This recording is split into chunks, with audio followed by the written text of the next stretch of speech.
increasingly now, appliance manufacturers would be able to devote some of their technological and cost investment in the product to making the product an active part of the grid.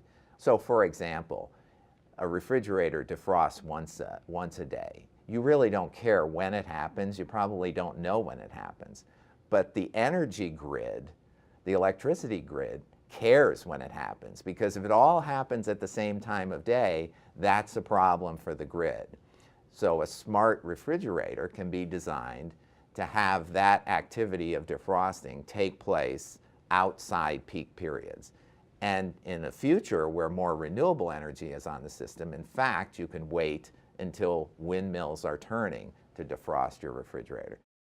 Three stakeholders are missing from most corporate decisions: future generations, the poorest deprived people of the planet, and the rest of nature.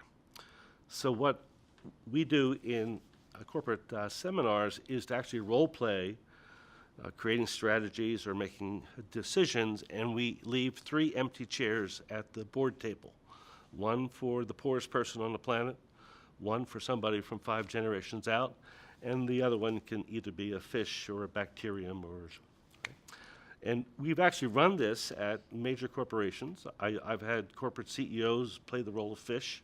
It's a little uncomfortable for a while, but for any decision you ask, how would the fish think about it? How would future generations think about it?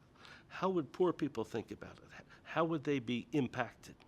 What I push my students to do is think about the year they're going to die. I tell my students, add 79 to the year you're born if you're male, add 81 to the year you're born if you're female. Just think how fast information technology is changing with Facebook, Twitter, Skyping, FaceTime. Where's it going to go? Anyone's guess, but it's going to be fundamentally a different world than we're living in right now. Energy use, how we think about energy, how we think about mobility, will be fundamentally different in ways that we can't even fathom yet. Now, it is the year of your death. Where is your obituary written, and what does it say? And that resonates with students because they do want to come to the end of their life and meet their maker, who's going to say, job well done.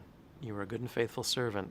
What have you done to make the world a better place? And my students are all over that. They think about their lives in terms of a legacy and impact and how they're going to make the world a better place. And in my opinion, that's my hope for the future. Young people, they do look at these problems, they do want to tackle them, they want to commit everything they can to it, and that gives me hope.